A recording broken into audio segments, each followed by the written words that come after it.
Greater Manchester Police has referred itself to the Independent Office for Police Complaints after video emerged from the protest at Old Trafford at the weekend of one of the demonstrators allegedly being punched by an officer.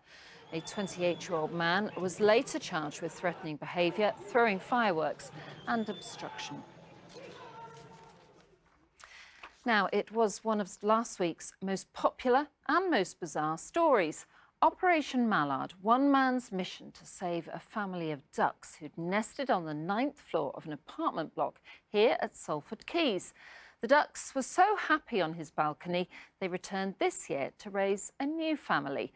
Well, today was hatching day, so Operation Mallard, the sequel, swung into action, and we sent Ian Haslam along to see it. There you go. Those two there. Oh, lovely. How about that then, eh? By 11:30 this morning, Steve Stuttard's balcony had become home to Mrs Mallard and 11 newly hatched ducklings. This is the view from the balcony. The duck's destination is 150 feet below. Last week, a tweet by Steve's daughter telling the story of last year's batch went viral. The question today was, when would Mrs Mallard decide to head for water? Having been alerted by Steve first thing this morning and having battled my way through the traffic here to Salford from Bolton, I've been stood waiting around in the rain for the last hour and a half. It's a pretty slow process, this. Then, 4 hours later, progress as Mrs Mallard called her ducklings down. You just hear them chirping away now. That's one. And the rest quickly followed. 10 and 11.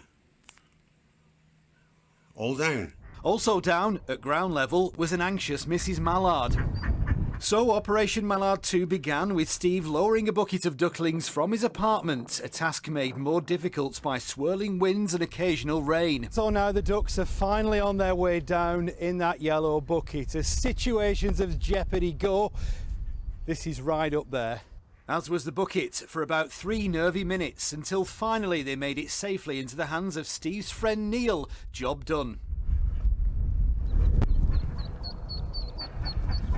You saw how much the chicks mean to Mrs Mallard. She gets really stressed out. She needs to hear their voices. They need to hear hers. And it's the only way you can do it. You can't do it in the lift because you break the bond. So was the bond still there? Of course. It was coming down. We were pulling on the cord. I've got tears in my eyes just watching it coming down. It was amazing. With the last straggler in the water, they were off. Operation Mallard 2 was a success. Ian Haslam, BBC North West Tonight.